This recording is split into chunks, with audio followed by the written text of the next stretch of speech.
Почитувани представници на медиумите, почитувани граѓани. Никола Груевски не може да се помери со реалноста дека одамна не е премиер. Груевски целосно ја игнорира реалноста, затоа што знае дека премиер никогаш повеќе и не може да биде. Секојдневно промовира владини проекти, најавува виртуелни проекти и инвестиции, манипулира со граѓаните и им ветува решавање на нивните проблеми. Ако и тој и неговата влада ги создадува во изминативе 10 години. Во која улога и со чии пари го прави тоа Груевски?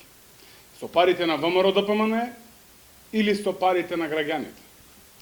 Откако до него не допре гласот на струмичани дека не сакаат барок во Струмица, без срам Груевски дојде на отварањето на новата барокна зграда на јавната администрација, чии што инвеститор е Министерството за финансии.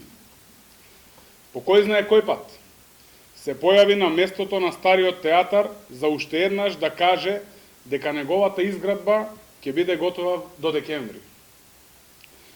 Чии згради се тоа, господине Груевски? На ВМРО-ДПМН? Со партиски пари ли се прават или со пари од даночните обврзници? Груевски многу сака со парите на граѓаните да се игра премиер. Но струмичани вчера му ја испратија вистинската порака. Груевски заминува во историјата. Го чека соочување со одговорноста за целокупниот криминал во изминативе 10 години. Неговите манипулации не поминуваат повеќе.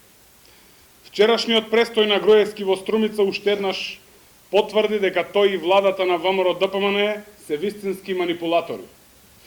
Наводно пуштија нова барокна зграда, ако е во функција ќе биде дури по 2 месеци, затоа што сега таа зграда е празна. Барокниот стиропор на старата полициска зграда, која што чини 1,1 милион евра и кој што можеше да се реставрира со многу помалку пари, ја отсликува бледата копија од најкриминалниот проект во последниве 20 години во Македонија, Скопје 2014. Лажните и лицемерни ветувања на Никола Груевски, последиците од криминалните политики во изминативе 10 години уште еднаш потврдуваат дека на Македонија и се неопходни промени. Почитувани граѓани, меѓу првите работи што ќе ги направи новата одговорна влада предводена од Социјалдемократскиот сојуз ќе биде одвојување на државата од партијата и департизирање на институциите. Ова е незапирлив процес. Доаѓаат промени за подобар живот и сигурна иднина на сите граѓани во Република Македонија, што ќе ги донесе нова, честна, транспарентна влада предводена од Социјалдемократскиот сојуз и Зоран Заев. Почитувани, да не дозволиме ова зло никогаш повеќе да ни се повтори. Ви благодарам.